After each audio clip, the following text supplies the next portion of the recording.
This is a continuation of The Enchanted April by Elizabeth von Arnim, comprising chapters 4 through 6. Chapter 4.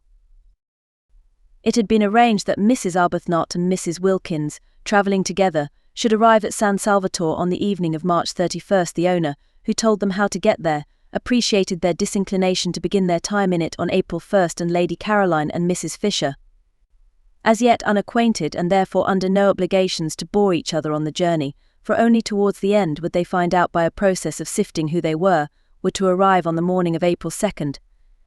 In this way everything would be got nicely ready for the two who seemed, in spite of the equality of the sharing, yet to have something about them of guests. There were disagreeable incidents towards the end of March, when Mrs. Wilkins, her heart in her mouth and her face a mixture of guilt, terror and determination, told her husband that she had been invited to Italy, and he declined to believe it. Of course he declined to believe it. Nobody had ever invited his wife to Italy before. There was no precedent. He required proofs. The only proof was Mrs. Arbuthnot, and Mrs. Wilkins had produced her, but after what entreaties, what passionate persuading. Mrs. Arbuthnot had not imagined she would have to face Mr. Wilkins and say things to him that were short of the truth, and it brought home to her what she had for some time suspected, that she was slipping more and more away from God. Indeed, the whole of March was filled with unpleasant, anxious moments. It was an uneasy month. Mrs. Arbuthnot's conscience, made supersensitive by years of pampering, could not reconcile what she was doing with its own high standard of what was right. It gave her little peace. It nudged her at her prayers.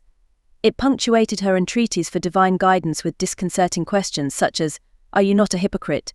Do you really mean that? Would you not, frankly, be disappointed if that prayer were granted?"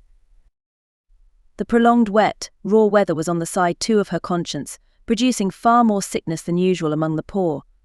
They had bronchitis, they had fevers, there was no end to the distress, and here she was going off, spending precious money on going off, simply and solely to be happy. One woman being happy, and these piteous multitudes. She was unable to look the vicar in the face. He did not know, nobody knew, what she was going to do, and from the very beginning she was unable to look anybody in the face. She excused herself from making speeches appealing for money. How could she stand up and ask people for money when she herself was spending so much on her own selfish pleasure? Nor did it help her or quiet her that, having actually told Frederick, in her desire to make up for what she was squandering, that she would be grateful if he would let her have some money, he instantly gave her a cheque for PS 100. He asked no questions. She was scarlet. He looked at her a moment and then looked away. It was a relief to Frederick that she should take some money. She gave it all immediately to the organization she worked with, and found herself more tangled in doubts than ever. Mrs. Wilkins, on the contrary, had no doubts. She was quite certain that it was a most proper thing to have a holiday, and altogether right and beautiful to spend one's own hard-collected savings on being happy. "Think how much nicer we shall be when we come back," she said to Mrs. Arbuthnot, encouraging that pale lady.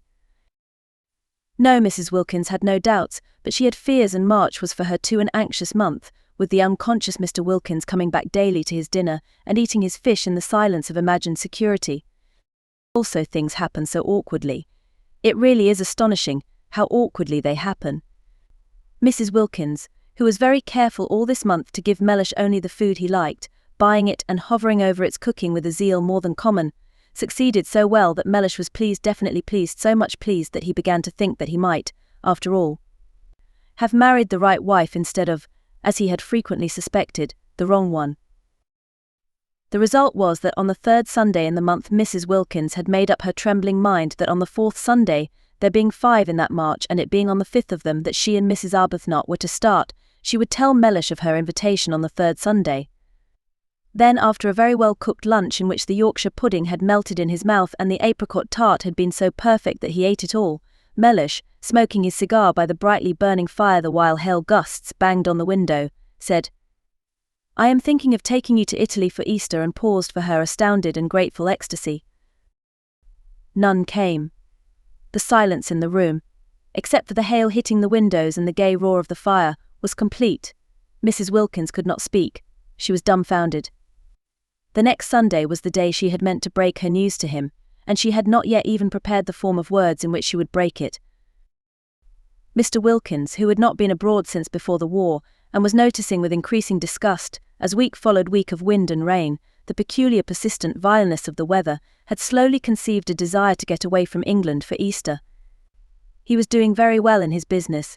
He could afford a trip. Switzerland was useless in April. There was a familiar sound about Easter in Italy. To Italy he would go, and as it would cause comment if he did not take his wife, take her he must besides.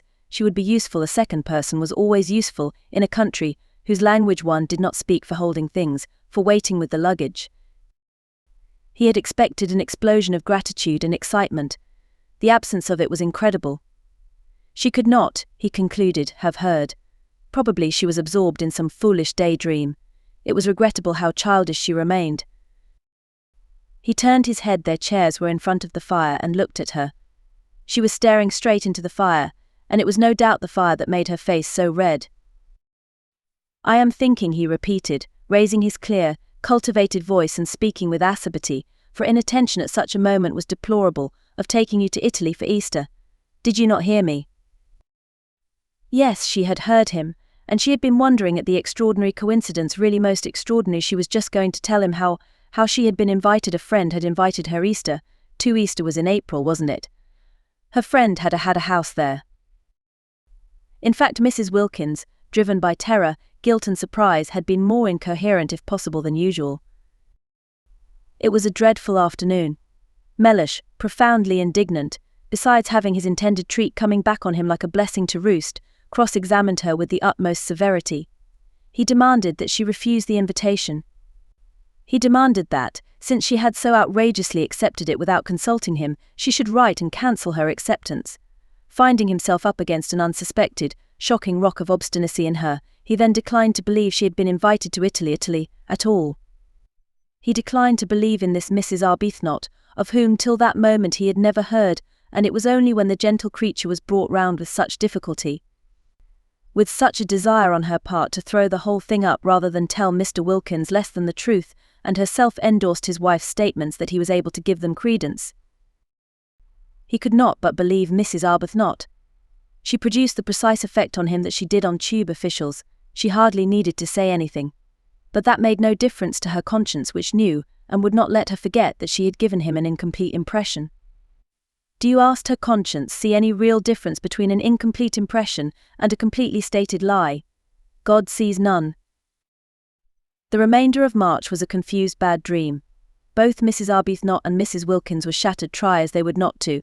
Both felt extraordinarily guilty, and when on the morning of the 30th they did finally get off, there was no exhilaration about the departure, no holiday feeling at all. "We've been too good, much too good," Mrs. Wilkins kept on murmuring as they walked up and down the platform at Victoria, having arrived there an hour before they need have. "And that's why we feel as though we're doing wrong. We're browbeaten. We're not any longer real human beings. Real human beings aren't ever as good as we've been. Oh," she clenched her thin hands, "to think that we ought to be so happy now, here on the very station actually starting, and we're not. And it's being spoilt for us just simply because we've spoilt them. What have we done, what have we done, I should like to know," she inquired of Mrs. Arbuthnot indignantly, "except for once want to go away by ourselves and have a little rest from them." Mrs. Arbuthnot, patiently pacing, did not ask who she meant by them, because she knew.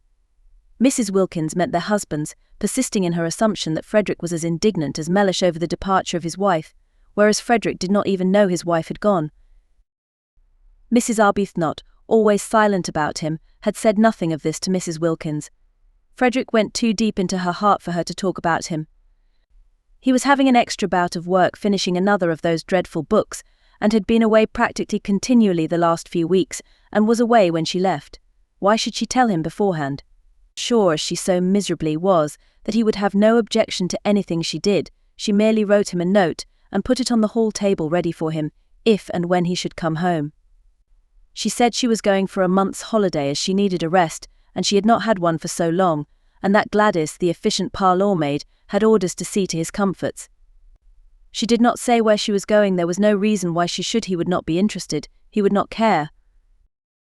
The day was wretched, blustering and wet. The crossing was atrocious, and they were very sick. But after having been very sick, just to arrive at Calais and not be sick was happiness, and it was there that the real splendour of what they were doing first began to warm their benumbed spirits. It got hold of Mrs. Wilkins first, and spread from her like a rose-coloured flame over her pale companion. Mellish at Calais, where they restored themselves with soles because of Mrs. Wilkins's desire to eat a sole Mellish wasn't having Mellish at Calais, had already begun to dwindle and seem less important. None of the French porters knew him, not a single official at Calais cared a fig for Mellish. In Paris there was no time to think of him because their train was late, and they only just caught the Turin train at the Gare de Lyons, and by the afternoon of the next day when they got into Italy, England, Frederick Mellish, the vicar, the poor, Hampstead, the club, Shoolbred, everybody and everything, the whole inflamed sore dreariness, had faded to the dimness of a dream. Chapter 5. It was cloudy in Italy, which surprised them. They had expected brilliant sunshine, but never mind, it was Italy.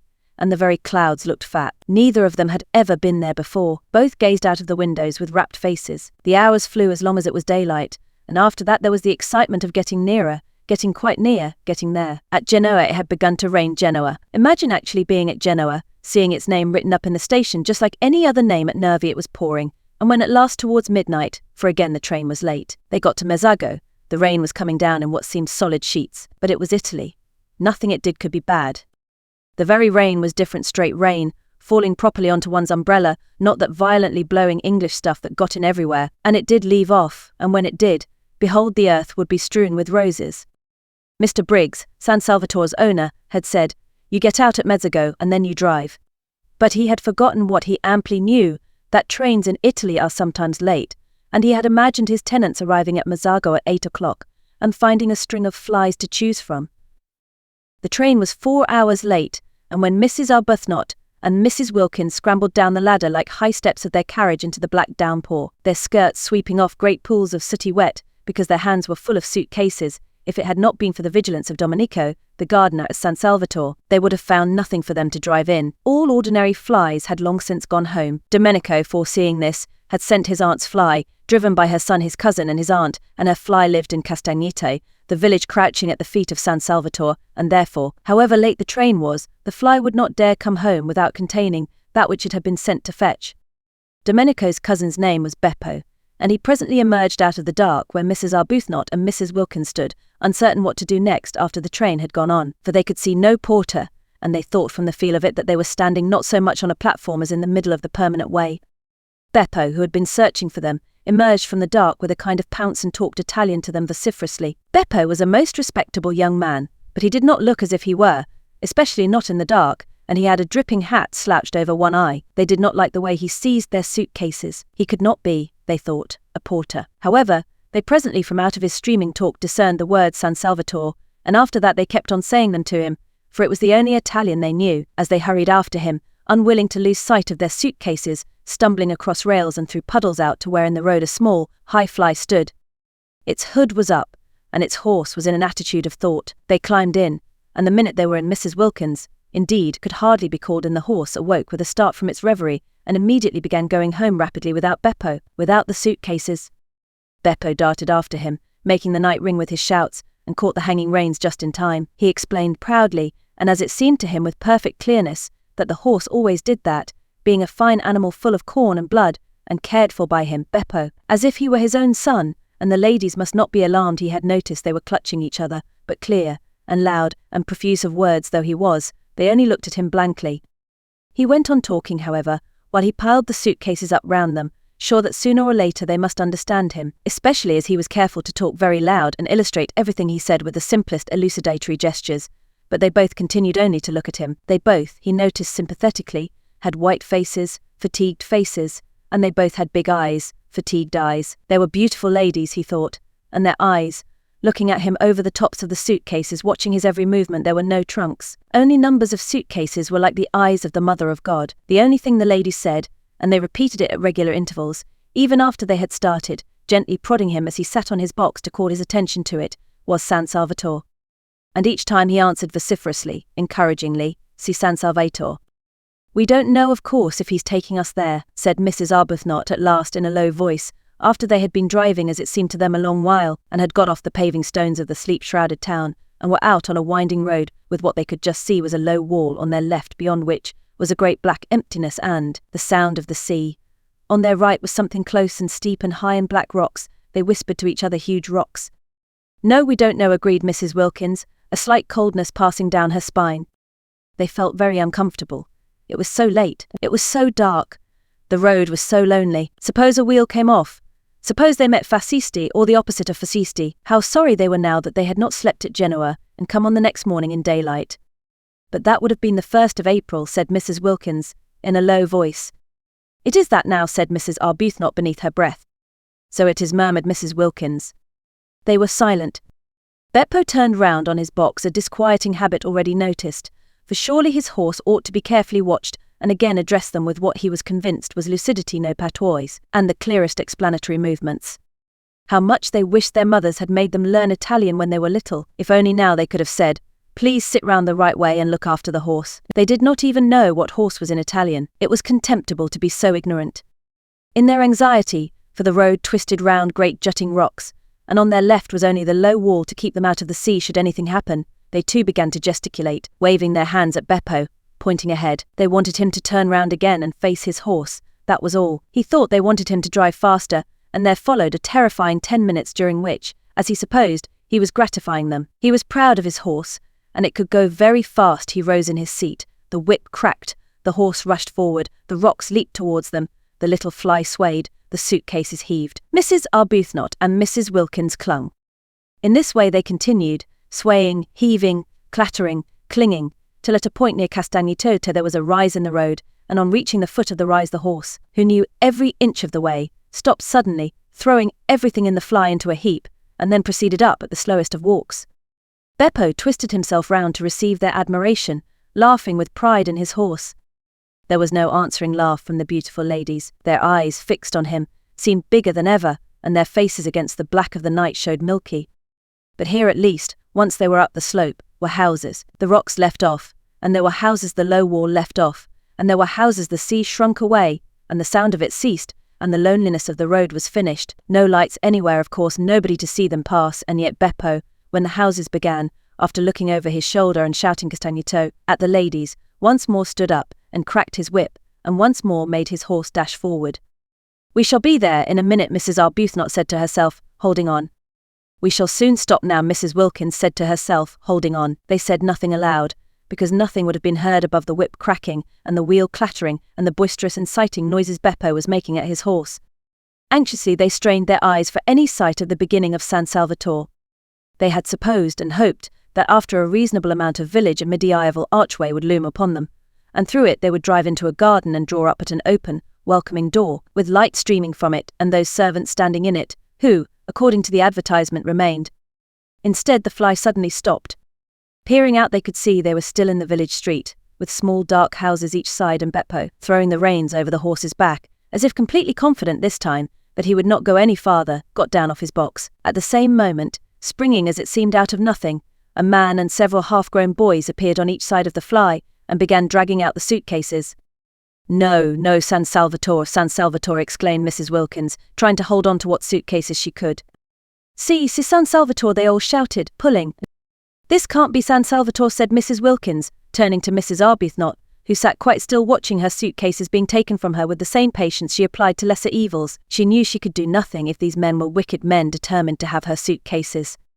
"I don't think it can be," she admitted, and could not refrain from a moment's wonder at the ways of God. Had she really been brought here, she and poor Mrs. Wilkins, after so much trouble in arranging it, so much difficulty and worry, along such devious paths of prevarication and deceit, only to be? She checked her thoughts, and gently said to Mrs. Wilkins, while the ragged youths disappeared with the suitcases into the night, and the man with the lantern helped Beppo pull the rug off her, that they were both in God's hands, and for the first time on hearing this, Mrs. Wilkins was afraid. There was nothing for it but to get out. Useless to try to go on sitting in the fly repeating San Salvatore every time they said it, and their voices each time were fainter. Beppo and the other man merely echoed it in a series of loud shouts. If only they had learned Italian when they were little. If only they could have said, "We wish to be driven to the door." But they did not even know what door was in Italian. Such ignorance was not only contemptible, it was, they now saw, definitely dangerous. Useless, however, to lament it now. Useless to put off whatever it was that was going to happen to them by trying to go on sitting in the fly. They therefore got out. The two men opened their umbrellas for them and handed them to them. From this they received a faint encouragement, because they could not believe that if these men were wicked they would pause to open umbrellas. The man with the lantern then made signs to them to follow him, talking loud and quickly, and Beppo, they noticed, remained behind. Ought they to pay him? Not, they thought. If they were going to be robbed and perhaps murdered, surely on such an occasion one did not pay. Besides, he had not after all brought them to San Salvatore. Where they had got to was evidently somewhere else. Also, he did not show the least wish to be paid. He let them go away into the night with no clamour at all. This, they could not help thinking, was a bad sign. He asked for nothing, because presently he was to get so much. They came to some steps. The road ended abruptly in a church and some descending steps. The man held the lantern low for them to see the steps. San Salvatore, said Mrs. Wilkins once again, very faintly, before committing herself to the steps. It was useless to mention it now, of course, but she could not go down steps in complete silence. No medieval castle, she was sure, was ever built at the bottom of steps.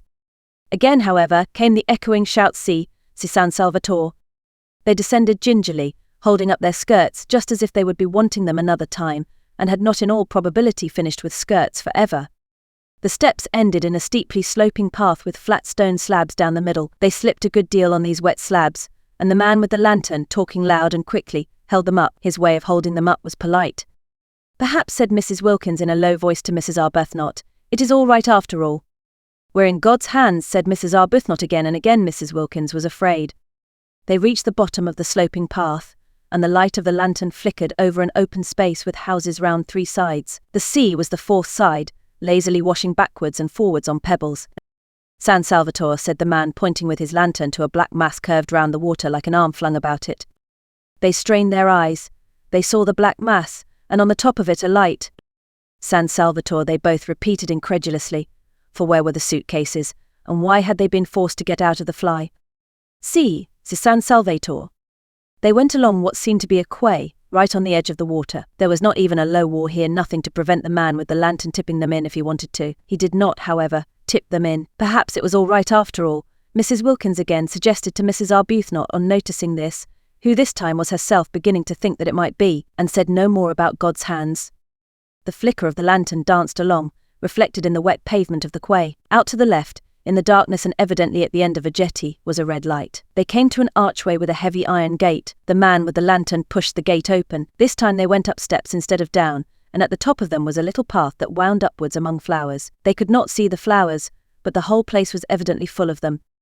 It here dawned on Mrs. Wilkins that perhaps the reason why the fly had not driven them up to the door was that there was no road, only a footpath. That also would explain the disappearance of the suitcases. She began to feel confident that they would find their suitcases waiting for them when they got up to the top. San Salvatore was, it seemed, on the top of a hill, as a medieval castle should be. At a turn of the path they saw above them, much nearer now and shining more brightly, the light they had seen from the quay. She told Mrs. Arbuthnot of her dawning belief, and Mrs. Arbuthnot agreed that it was very likely a true one.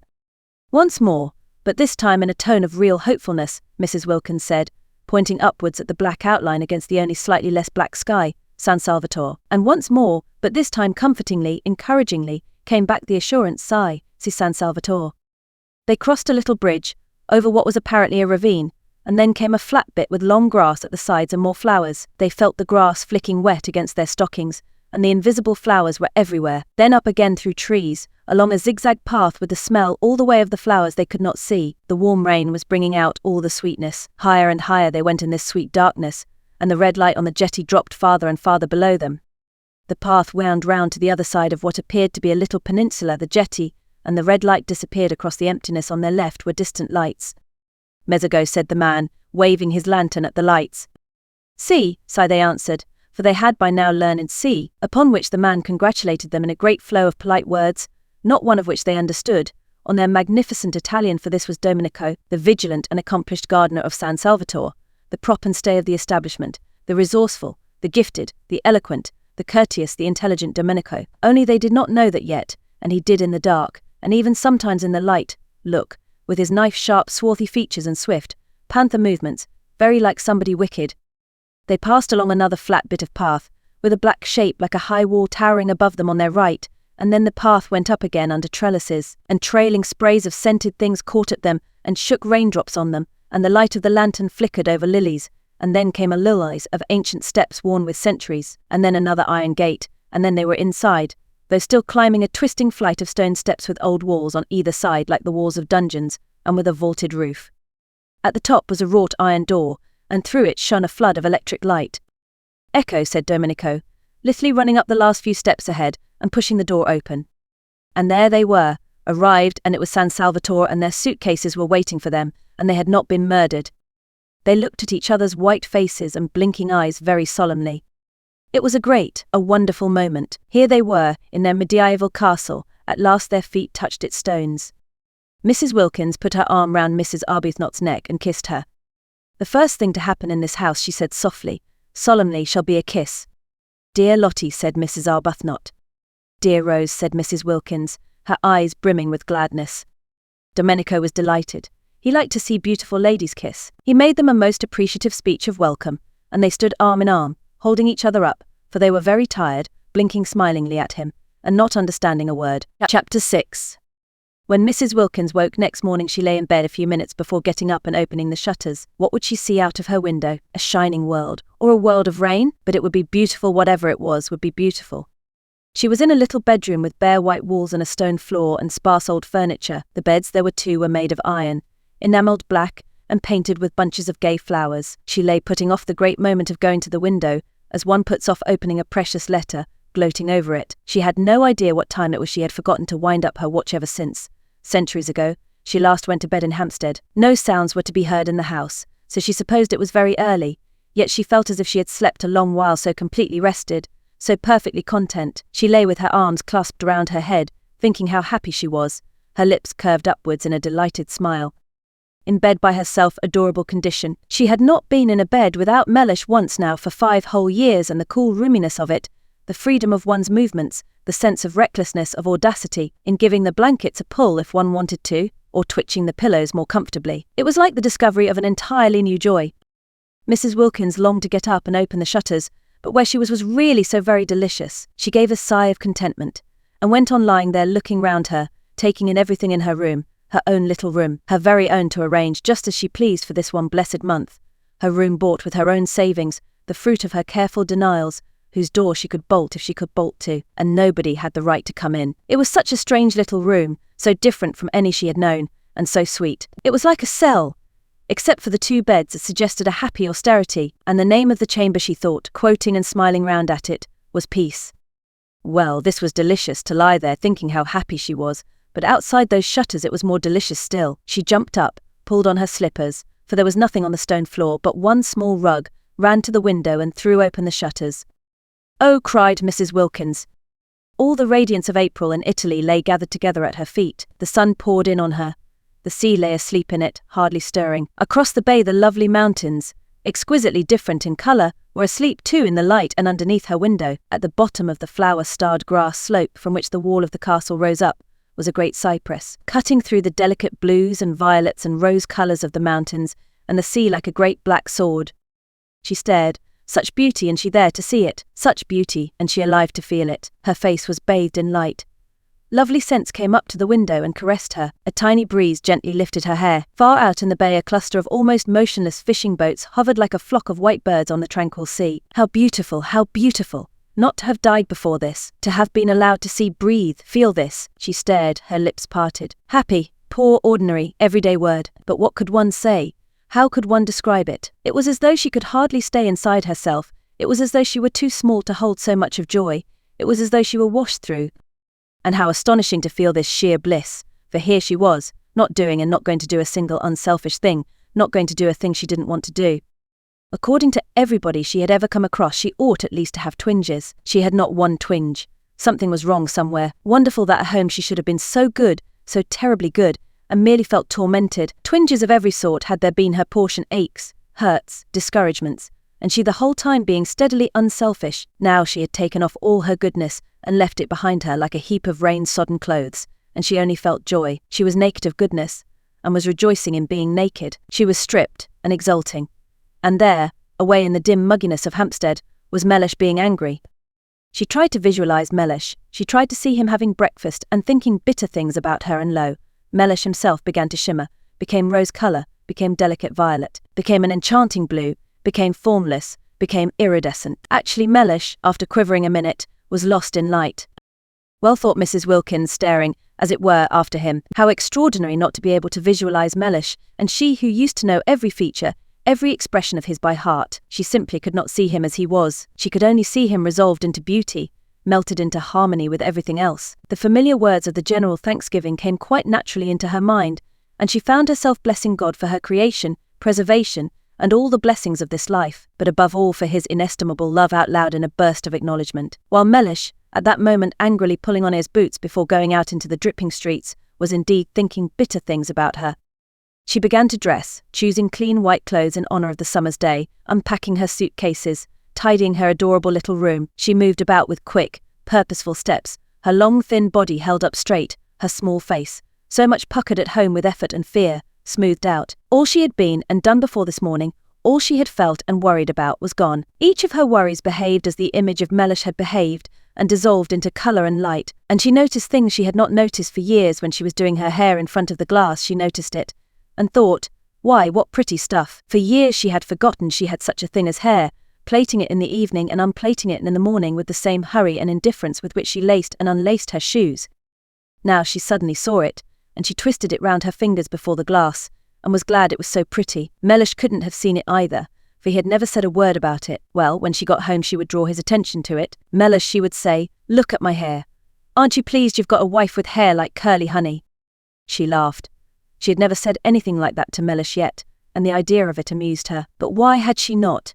Oh yes, she used to be afraid of him. Funny to be afraid of anybody, and especially of one's husband, whom one saw in his more simplified moments, such as asleep, and not breathing properly through his nose.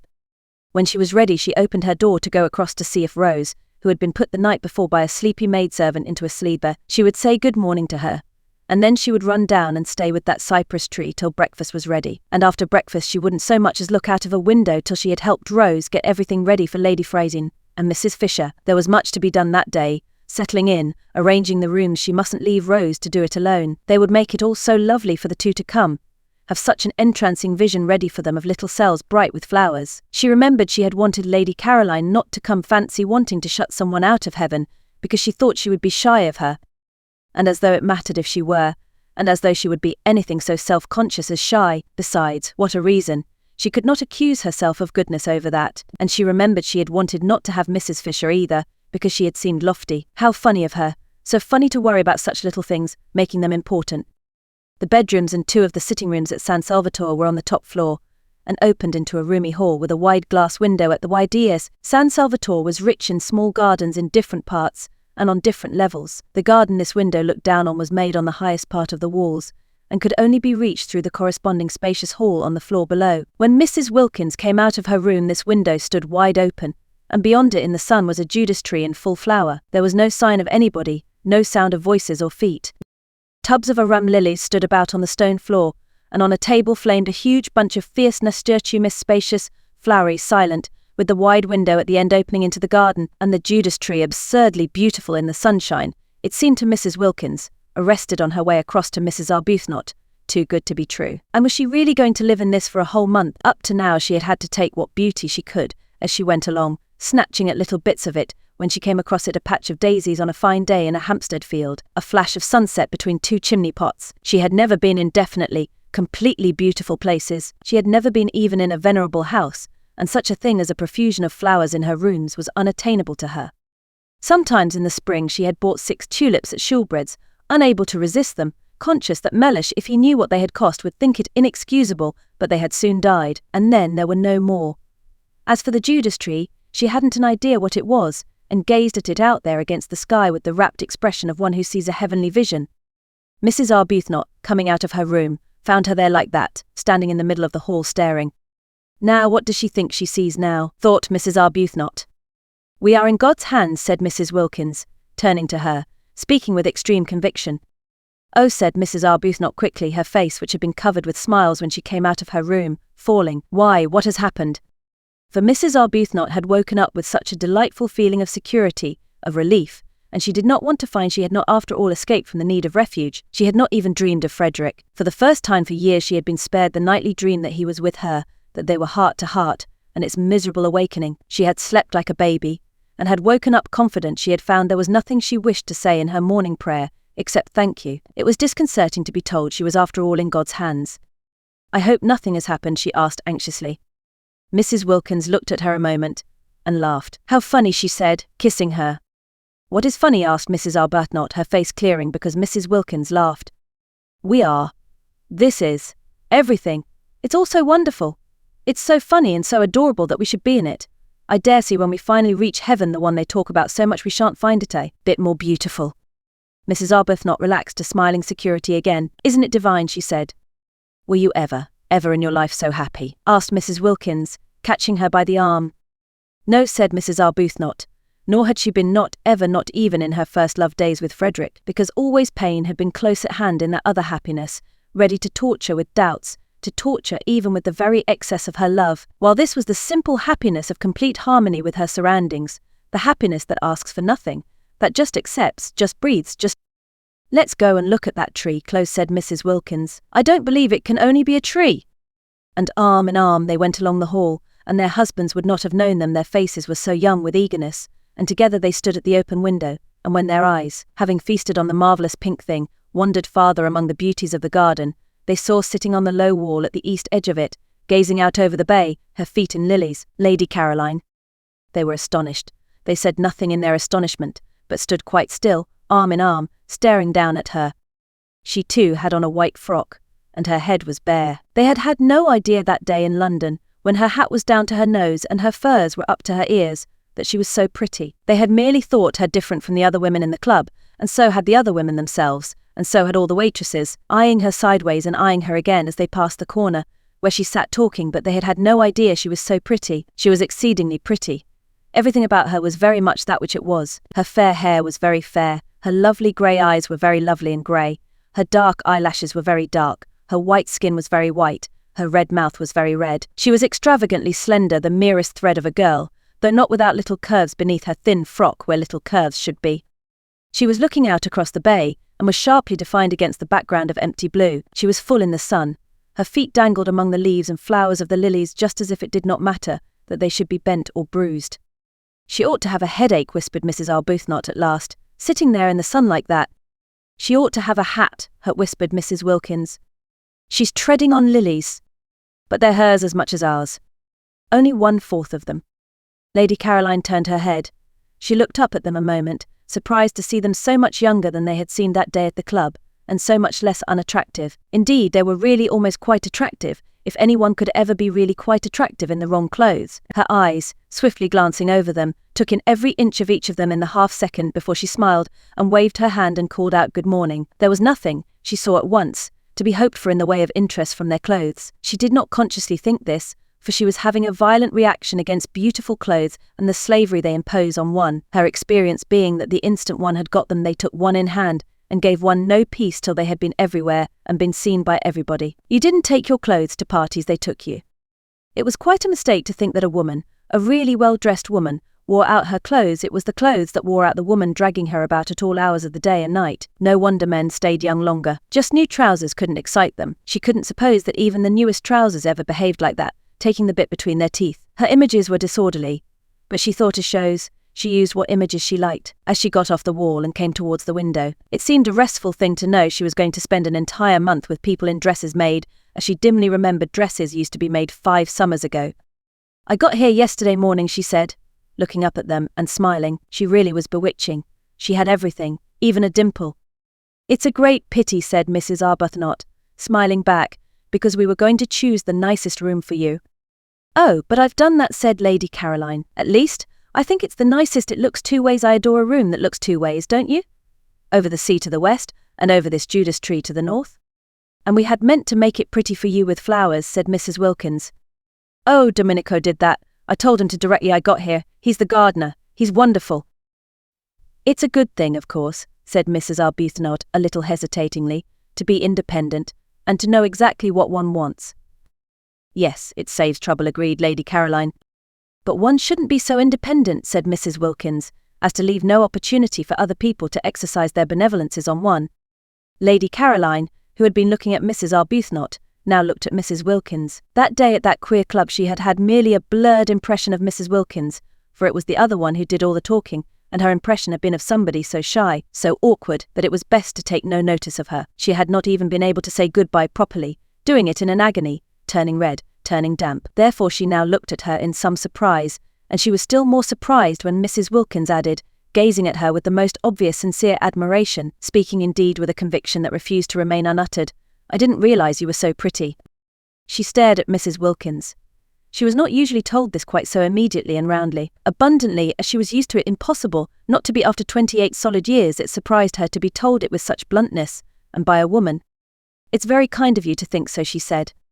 "Why, you're lovely," said Mrs. Wilkins. Quite lovely." "I hope," said Mrs. Arbuthnot pleasantly, "you make the most of it." Lady Caroline then stared at Mrs. Arbuthnot. "Oh yes," she said, "I make the most of it.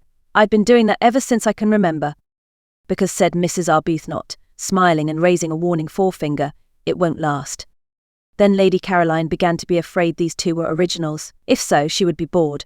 Nothing bored her so much as people who insisted on being original, who came and buttonholed her and kept her waiting while they were being original, and the one who admired her it would be tiresome if she dogged her about in order to look at her. What she wanted of this holiday was complete escape from all she had had before. She wanted the rest of complete contrast. Being admired, being dogged, wasn't contrast, it was repetition. And, as for originals, to find herself shut up with two on the top of a precipitous hill in a medieval castle built for the express purpose of preventing easy goings out and in, would not, she was afraid, be especially restful. Perhaps she had better be a little less encouraging. They had seemed such timid creatures, even the dark one, she couldn't remember their names that day at the club, that she had felt it quite safe to be very friendly. Here they had come out of their shells already indeed, at once. There was no sign of timidity about either of them here. If they had got out of their shells so immediately, at the very first contact, unless she checked them they would soon begin to press upon her, and then goodbye to her dream of 30 restful, silent days, lying unmolested in the sun, getting her feathers smooth again, not being spoken to, not waited on, not grabbed at and monopolized, but just recovering from the fatigue, the deep and melancholy fatigue, of the too much. Besides, there was Mrs. Fisher. She too must be checked. Lady Caroline had started 2 days earlier than had been arranged for two reasons. First, because she wished to arrive before the others, in order to pick out the room or rooms she preferred, and second, because she judged it likely that otherwise she would have to travel with Mrs. Fisher. She did not want to travel with Mrs. Fisher. She did not want to arrive with Mrs. Fisher. She saw no reason whatever why for a single moment she should have to have anything at all to do with Mrs. Fisher. But unfortunately Mrs. Fisher also was filled with a desire to get to San Salvatore first and pick out the room, or rooms she preferred, and she and Lady Caroline had after all travelled together. As early as Calais they began to suspect it in Paris.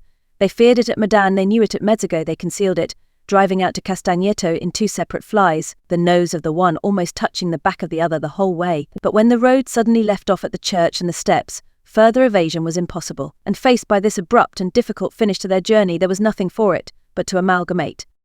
Because of Mrs. Fisher's stick, Lady Caroline had to see about everything. Mrs. Fisher's intentions, she explained from her fly when the situation had become plain to her, were active, but her stick prevented their being carried out. The two drivers told Lady Caroline boys would have to carry the luggage up to the castle, and she went in search of some, while Mrs. Fisher waited in the fly because of her stick. Mrs. Fisher could speak Italian, but only, she explained, the Italian of Dante, which Matthew Arnold used to read with her when she was a girl, and she thought this might be above the heads of boys. Therefore Lady Caroline, who spoke ordinary Italian very well, was obviously the one to go and do things. "I am in your hands," said Mrs. Fisher, sitting firmly in her fly. "You must please regard me as merely an old woman with a stick." And presently, down the steps and cobbles to the piazza, and along the quay and up the zigzag path, Lady Caroline found herself as much obliged to walk slowly with Mrs. Fisher as if she were her own grandmother. "It's my stick," Mrs. Fisher complacently remarked at intervals.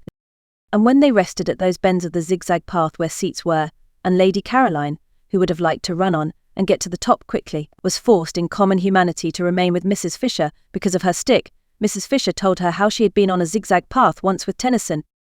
"Isn't his cricket wonderful?" said Lady Caroline absently. "The Tennyson," said Mrs. Fisher, turning her head and observing her a moment over her spectacles. "Isn't he?" said Lady Caroline. "I am speaking," said Mrs. Fisher, "of Alfred." "Oh," said Lady Caroline. "And it was a path, too," Mrs. Fisher went on severely, "curiously like this. No eucalyptus tree, of course, but otherwise curiously like this. And at one of the bends he turned and said to me, I see him now turning and saying to me, 'Yes, Mrs. Fisher would have to be checked, and so would these two up at the window. She had better begin at once.' She was sorry she had got off the wall. All she need have done was to have waved her hand, and waited till they came down and out into the garden to her. So she ignored Mrs. Arbuthnot's remark and raised forefinger, and said with marked coldness at least, She tried to make it sound marked that she supposed they would be going to breakfast, and that she had had hers, but it was her fate that however coldly she sent forth her words, they came out sounding quite warm and agreeable. That was because she had a sympathetic and delightful voice, due entirely to some special formation of her throat and the roof of her mouth, and having nothing whatever to do with what she was feeling. Nobody in consequence ever believed they were being snubbed. It was most tiresome. And if she stared icily, it did not look icy at all, because her eyes, lovely to begin with, had the added loveliness of very long, soft, dark eyelashes. No icy stare could come out of eyes like that. It got caught and lost in the soft eyelashes, and the person stared at merely thought they were being regarded with a flattering and exquisite attentiveness. And if ever she was out of humour or definitely cross, and who would not be sometimes in such a world, she only looked so pathetic that people all rushed to comfort her, if possible by means of kissing. It was more than tiresome, it was maddening. Nature was determined that she should look and sound angelic. She could never be disagreeable or rude without being completely misunderstood. "I had my breakfast in my room," she said, trying her utmost to sound curt. "Perhaps I'll see you later." And she nodded, and went back to where she had been sitting on the wall, with the lilies being nice and cool round her feet. This concludes the second part of 7 total of The Enchanted April by Elizabeth von Arnim, produced by Best Audiobooks for free.